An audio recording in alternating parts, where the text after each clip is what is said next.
kicking off our health and wellness portion. Again, super, super excited, and I won't waste any of his time. Dr. Karl Friedl, the stage is yours, sir. Thanks very much. So can you hear me all right with this one? Okay, thank you. So it's really encouraging to be in this room and to be a minority. But I'll tell you, it wasn't like that 30 years ago. It would have been reversed if there was a meeting to talk about women's health and performance. There were a whole bunch of reasons for that, but women just hadn't made it into those positions, and there was a cap in the military on even the percentage of women that could be in the military. There were all sorts of changes that have occurred in the past 30 years. But it goes back to, how can you guys should be saying, don't make decisions about us without us. And so what we see in the room today is, a lot of women talking about what the issues are for women and trying to solve those. And that's where it's got to start. And so I'm really, I feel good about that. In some ways I feel bad that, I'm the guy that's doing this presentation, but that sort of represents where we started 30 years ago, and I was there for 30 years ago, I hate to admit. So in 1994, Congresswoman Schroeder had come up with a plan to fund a $300 million women's health research study out at Fitzsimmons. And she tried to push that through in Congress, and there were a bunch of middle-aged white guys that said no. And so they they decided to close Fitzsimmons Army Medical Center at the same time. And so what we ended up with was at least $40 million. She said, well, we're going to do something about this. And so instead of wasting it on infrastructure and building up, all sorts of great ideas for the future, it was, what are we going to do right now? What can you do with $40 million? And believe it or not, that was one of the first congressionals that came to our command. So I was a young major. Our general wanted to send it back to Congress. He said there are no important problems for women in the military. And he really was getting ready to send it back to Congress. And then he met sort of a bad end quickly, and there was a colonel in charge acting, and he said, Major Friedl, spend it wisely. And so we ran with it. There were 126 projects. 20 of those were extramural, sort of large projects, and the rest were Army, Air Force, and Navy. And I call them catch-up projects. There were all these great ideas that have been coming in. People said, God, if there was ever money to study the issues that are important to women, but there isn't, this is what we should do. Everything we've studied is with men, and then we extrapolated to women. And part of that was, it was in 1994 that NIH suddenly reversed themselves, because they had a policy that you should not do studies on women of childbearing age. It might be harmful to them. And it was that year that they changed the rule, and they said, well, it turns out we don't have any data on this group, and maybe we should, and let's get busy. So that was, there were all sorts of watershed events that happened in 1994, and including this women's health research program. So I just, I asked around for what are the problems, and the senior military women that I talked to didn't even know where to start. They said, well, I don't know, this research on women, what would that look like? And the best answer I got from anyone, Colonel Kathy Knudsen, who was working with us, research psychologist who'd been in the Women's Army Corps. She said, better training for mammogram technicians. They push you into that machine and it hurts. Well, it still hurts because of the way they've got to do it or something, but that wasn't sort of the thing that was going to make a difference for military women. I mean, that's a good thing for all women. So there were certain things that are unique to military women. We had really high rates of stress fracture, and nobody cared because they said, well, there are a few female collegiate runners that get stress fracture, and we tell them to stop running. Well, that wasn't going to work for the military. So that was an example of we had to go after that, nobody else was going to. Things that were of high prevalence for the military. I'd just finished a study at West Point cadets, and the first year women were all incredibly anemic. I mean, they had single-digit hemoglobins. And the clinic said, well, we could, work up the 10 worst ones for you if you want. Sort of like, if you want, but this seems to be just part of the stress of West Point, and they recover from it. So there is this phenomenon of stress in the first year of training, and we've repeated that in a whole bunch of studies in basic trainees and so on, where there's this iron deficiency. And the question was, is it a GI bleed? Is it menstrual blood loss? Is it foot strike hemolysis? So we had to work through all those things, find out what's going on here. Is this a problem that we should be fixing, or is it something that everyone recovers from? And then things that are high priority, like strength training. Everyone knows that there's no point in strength training women. They don't get strong. And what, do they want to look bulky? We're not going to turn them into Schwarzeneggers. So don't even waste your time. And believe it or not, there really hadn't been much investigation of strength training for women. So that's one that affects everybody, but if the military wasn't going to go after it, nobody was going to do it. So those are examples of kind of projects we went after. There were other projects that somebody had published a paper that we didn't fund, that in controlled laboratory studies, there was statistical significance that women were better marksmen in their luteal phase.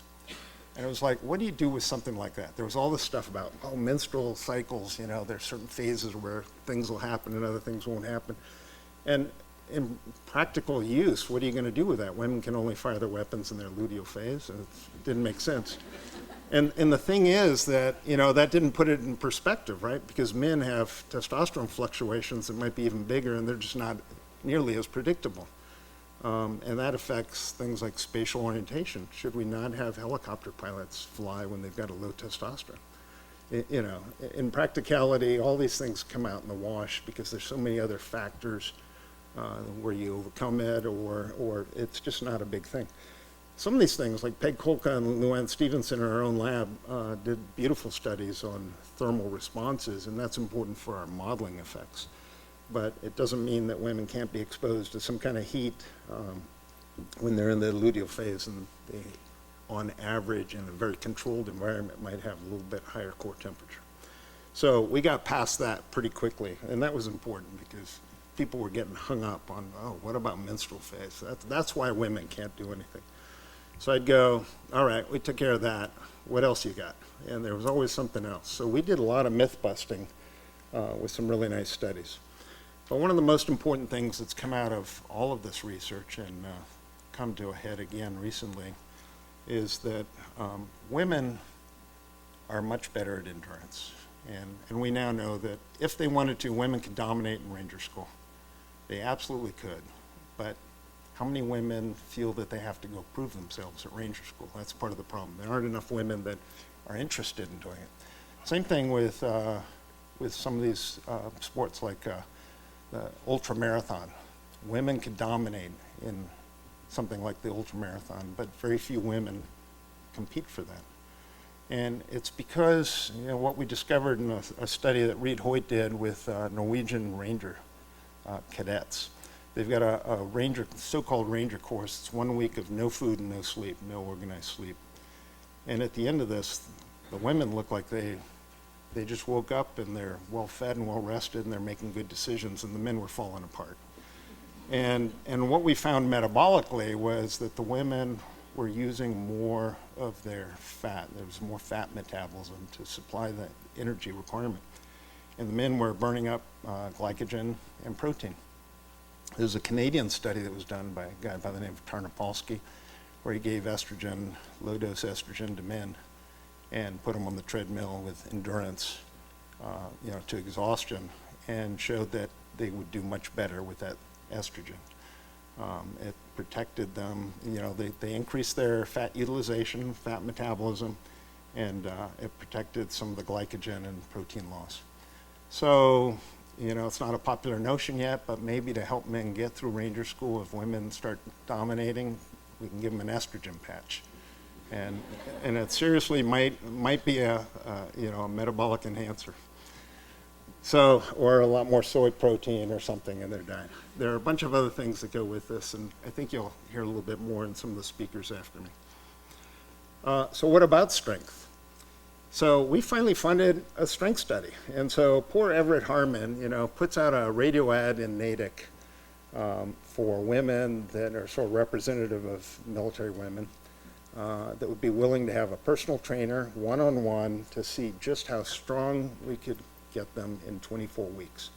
And not strong like bulk them up. It was just like, can we get them to go from 25% of the group at the beginning could lift 100 pounds to the back of a deuce-and-a-half truck, to at the end of the study, what he found was that more than 80% of them could do it. So they could get stronger, and they could be more capable. He gave them a really good, customized, sort of personalized training study. And then Bill Kramer followed up on that in one of our extramural projects and did a really detailed one at University of Pennsylvania, and showed, you know, different strategies to strength training in women, and that women could get stronger. But I'll tell you, when that first radio ad went out trying to recruit those women, it gets picked up as, oh, that's sort of an interesting human interest story. You know how there are people that are always listening for stuff and that gets picked up at the next level. I'm sitting at home with my wife watching, I think, ABC News or whatever. It was Tom Brokaw. And here's Tom Brokaw suddenly comes on national news and he goes, this is interesting. The U.S. Army is trying to see how strong they can make women. And the German newspapers picked it up and even said, the U.S. Army creates female Rambos. So the general we had in charge at that time thought this was the end of his career. He put a halt to every one of these projects. I get called in with all the senior colonels to provide me cover, and he starts going through the list saying, we're not going to do that, we're not going to do that, that can all go to telemedicine or something else. We finally got him to reverse, but it took a while, and then we got the projects back on track. But you can see, I mean, this was such a novel notion back then, and now we have women doing CrossFit and high-intensity training. So have we come a little bit since, you know, 1994 and the past 30 years? I think we've really advanced. And there are a whole bunch of people that have done all kinds of strength training studies. There's one going on right now that the British Army funded at University of Pittsburgh, and UCRM is involved in that, and they call it Sparta. And it was to find out what the right training strategies are for women. Forget about the men. What's going to work for women in basic training? Not just basic training, but then if they go into high-intensity combat training. And that's based on some other stuff that maybe I can mention that we encountered with the Israeli Defense Force. So then there were some other nice myths out there. One was, if you go back to these 1930s textbooks, they say if a woman starts exercising, playing tennis, and starts to perspire too much, she should sit down and wait till, you know, it passes, because it's bad for her constitution. And that still had come forward. I mean, people still believed that, right? Women are going to have all kinds of problems if they exercise too much. It wasn't a problem for female Olympians. It wasn't affecting their, you know, there wasn't a dramatic increase in amenorrhea or anything. And it's because they knew how to eat. Ann Laux did this study that turned out to be the seminal study, and it was voted the best paper of the year for Journal of Clinical Endocrinology and Metabolism when it finally got published. I had to keep finding more money for her because she was so exacting. She had these young college women getting all their food by the number of cans of Exceed. That's all they could have every day. Putting them on the treadmill, working them really hard, and sort of going high and low to figure out what level deficit would cause something that looked like amenorrhea. And she did it by looking at what happened to the hormone LH. Luteinizing hormones in the pituitary and regulates the rest of the system. It's actually a hormone above that, GnRH, that controls the luteinizing hormone, and it's all related to energy balance.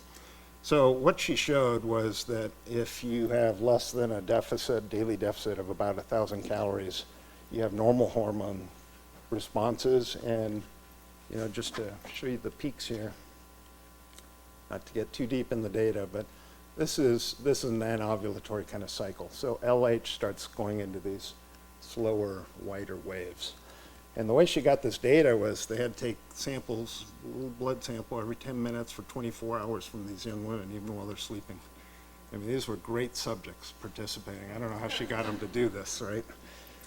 But this was definitive, right? It's like women can exercise as much as they want. There's no restriction that's going to cause a problem if they meet their energy needs. And we had just published the same thing with male Ranger students. In the first week of Ranger training, when there's a huge deficit for the men, testosterone goes to castrate levels. And so it happens to men too. So much for that myth. You know, women can't go to ranger school. They might exercise too hard. What's the next one on the list, right? So we just kind of kept knocking them off. Then there was, you know, how intensively do women work and how does that compare with men? So if you look at energy expenditure, this is using doubly labeled water, a special technique that gets you out of a metabolism chamber into the regular field. And this is just ranked sort of by the intensity of the work, like Norwegian cadet training that I told you about is really intense, thousands of calories a day with no sleep, so they're going continuously for 24 hours, all the way down to the lowest ones, which are Navy sailors. But men and women in the same conditions and same training, when it's expressed by body weight or fat-free mass, it comes out to the same number. So women are working just as hard, they're just more efficient, right? They're smaller bodied, they don't need as many calories. So for the mission to Mars, it probably should be an all-female crew because they're gonna have trouble just stocking enough food or growing their own food. Why not have a metabolically efficient group, and maybe it should be all women. There are all sorts of things that can come out of that. Then there was body fat, and we've got body fat standards, and they're still controversial. We're working on them right now. But these were put in place by, you know, after President Carter in 1980 asked for a review of the service's readiness because we had a post-Vietnam era that was pretty fat and not capable. We were sort of in a real peacetime and we had some problems. So they put these body fat standards in place to prevent obesity in the military and trying to link it to fitness as well. So it has to do with physical readiness. What we ended up with was something that worked for men, and women were still a small minority. And so it was just sort of like extrapolate. Women are really just men with too much fat on them. If we can get that fat off, and this, I actually heard this said, right? If we can get the fat off, they'd perform more like men. Why can't we reduce the standard just a little bit from the number we know is right for the women, make it like this? And that's what went into a DOD directive. Some colonel got a hold of it and dropped it a couple more % for the women. So what we end up with is not improved readiness, but impaired women that are starving and anorexic, if you really went down that road. So we know there's a big difference in fat physiology, and just to, you know, not to give a whole lecture on this, as men add fat, it goes to the gut. So this is a comparison of fat in the viscera, intra-abdominal versus total fat. So you see it's a straight line. As they add more fat, it goes intra-abdominally. For women, for the first 30 kilograms at least of fat, it goes everywhere except in the gut. That's sort of teleologically, you could say it's protected for pregnancy, right? It shouldn't be going in the gut. Women really do wear their fat on the outside. And then it starts to pick up and you can get more in the gut. So it's distributed differently. It means something completely different. There are all these other sites for fat deposition. Fat physiology is just so much more interesting in women than it is in men. Men are boring, goes to the gut, has all these health risks, but that's what the standards were based on. And so women are just men with too much fat. You know, so we're still trying to fix that. So we ended up with these anthropometric predictive equations. They work well for men, not so well for women. They don't change and reflect the change when women try to lose the weight. So we've reached the limit of what anthropometry can do. And we need to move to some completely different techniques if we're even going to keep fat standards the way they are right now. So that's work in progress, and people know that's important. Then there was return to duty fitness standards. And Nancy Butte did a beautiful study on this, and these have become, it really formed the basis for national guidelines on how much weight you should gain during pregnancy. She had slightly overweight women, people in the middle, and underweight women. And they were all Texas National Guardsmen, guardswomen, that intended to become pregnant. So she could do some fairly invasive studies at the beginning, like a DEXA, X-ray scan before they became pregnant, then follow them through with some less invasive techniques. and see what the changes were and what the duration was for the recovery. We've got a whole new study going on with Marine women at Camp Pendleton that our lab is doing jointly with the Naval Health Research Center. That's going to go into much more detail and look at all aspects of postpartum return to duty, including the psychosocial environment when they try to come back to the workplace, what services are they getting. The whole point is, I think this is the long pole in the tent that's still remaining for women's health research for the military women that's holding them back. What's getting in the way of women being mothers and warriors? Is it something as simple as they need better 24-hour infant care when they suddenly have to deploy? Or, we need to find out. So the follow-on study is going to be really important, I think. We did all kinds of work on bone, and this is continuing. Women's bone health turned into a whole separate program. People got so excited after we funded a little bit of this. NIH went to Congress with me to defend not an osteoporosis ad, but a stress fracture ad for the military. And it's expanded our understanding of bone for all sorts of other bone conditions as well. But Rachel Evans was one of the first to go after this. She picked it up when she was in our lab. And there was this year where the Israeli Knesset told the members, told the IDF that they needed to form an all-female combat battalion. And it wasn't sort of like make plans for it and do it within the next 10 years. It was do it now. Do it this year. So they did. They threw all these young women into the same kind of combat training they were doing for men, so it was a higher intensity than normal basic training. And they encountered a rate of 30% stress fractures, including pelvic stress fractures that first year. 30% of these women had a stress fracture. It was unbelievable. Rachel said, we got to go study that before they completely fix it. We want them to fix it. They needed to just implement some of the stuff we already knew, so they cut it in half. So she got our first PQCT. It's a special scanner that looks at not just bone density, but the structure of the bone. And we followed up on that. Now we have high-resolution PQCTs. We just finished a big study with several thousand recruits going through Army basic training, men and women, to see what happens to bone structure. And it's just amazing what you can pick up from this. So we're learning a lot about what are the influences. Is it like just don't use ibuprofen because that impacts your bone and your bone remodeling? A little more sleep, because that's when in deep sleep you get that IGF-1 hormone that enhances all this bone remodeling. If you could give an extra half hour of sleep a night, could you reduce stress fracture rates by another 10%? They're things that are really that simple for solutions. So we're on the cusp of some new findings there. Then there's all the equipment stuff. Believe it or not, they hadn't even thought about backpacks that fit women. So we funded a study at ARL in 1994 where they said, well, look, you need, women aren't built the same way. You need an adjustable pack here for a narrower, shoulder. And you need more weight that you can put on the weight belt. You need to be able to balance it differently, and center of mass might be different. Now you can go to a store like REI, and there'll actually be a separate wall just for women's backpacks, right?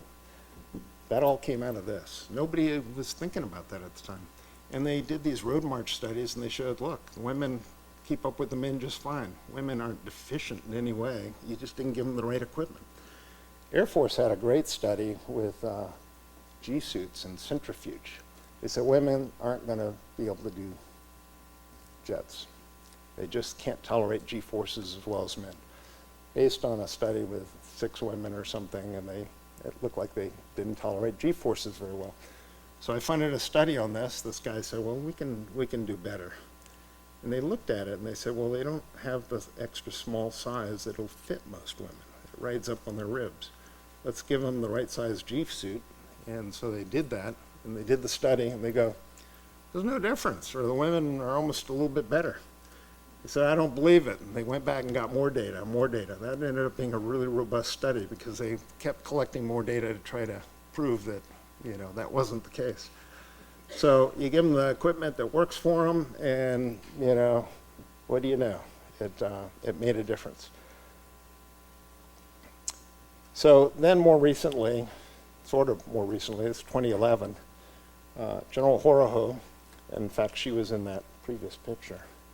Got to call her out. So that's General Horoho modeling the female design body armor. She was our first female general, Surgeon General.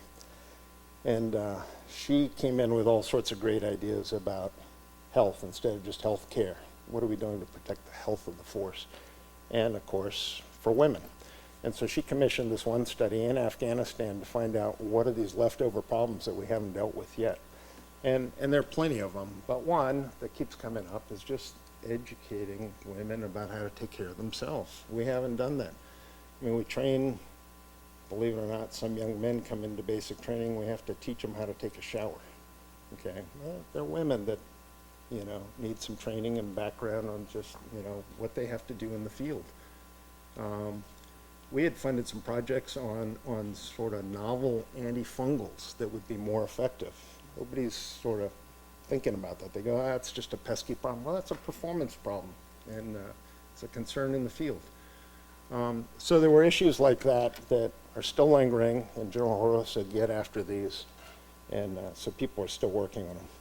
One of the early studies we'd funded was what kind of training, you know, how effective is training? I thought this would be just to check the box. You know, training doesn't have that big an impact.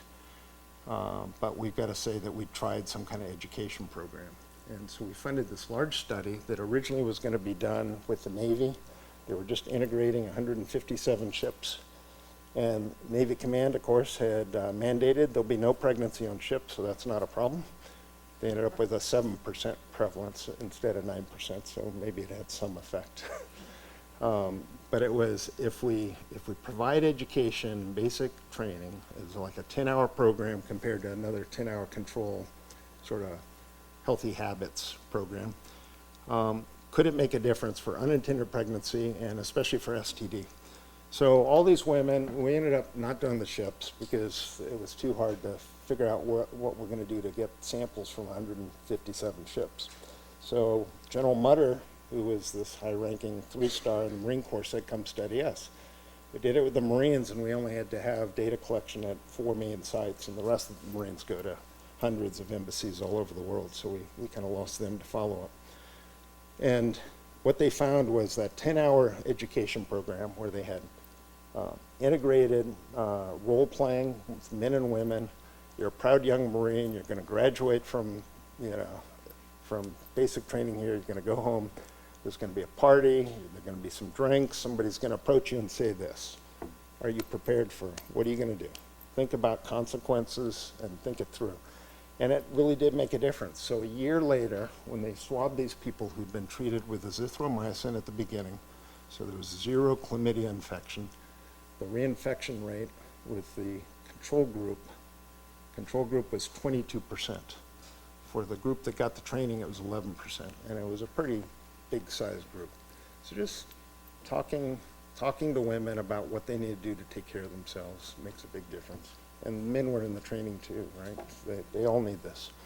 So we need more efforts in this area, but education, just reaching out to these people when they first come in the military. And even better, this integrated training, the Marines are really thinking about how to do this now. This is the time to socialize the behaviors, especially for the young men. So what's our number one problem? If somebody asks me, you know, what is the one major impediment to military readiness, it's sexual harassment in the workplace. And how do you prevent that? Well, start when they first come into basic training, get this integrated training, teach people how to have mutual respect and to work together and do it in an integrated way, not men are here and the women are over there. You gotta train them how to behave right from the beginning. And we've really got to work on that. So finally, we've come a long way. There are a lot of things that we have yet to learn, and some of this is sort of just how women behave. So there are fewer heat hospitalizations for women. We don't think there's a big difference in their susceptibility to heat. You're going to hear more about that, I think, from Gabe Giersch. But it seems like they have better judgment. They go, we don't have to compete to get to the top of the hill. It's too hot. Slow down It's too hot to be running this fast. And the women just apply better sense. And in integrated units, that's one of the strengths then. They sort of bring in the common sense and slow down some of the guys that might not have so much frontal lobe development. The Norwegians have all-female special forces teams now. They decided with the first round of 10 women that had made it through this really, really demanding training without changing the standards. So let's put them together instead of distributing them and see what happens. And they really like what they're seeing. So they haven't shared all their results, but there's this consensus decision making instead of one leader that says, I don't care what you think, we're going to do this. It's like any matriarchal society in animals, higher level animals like elephants and orcas.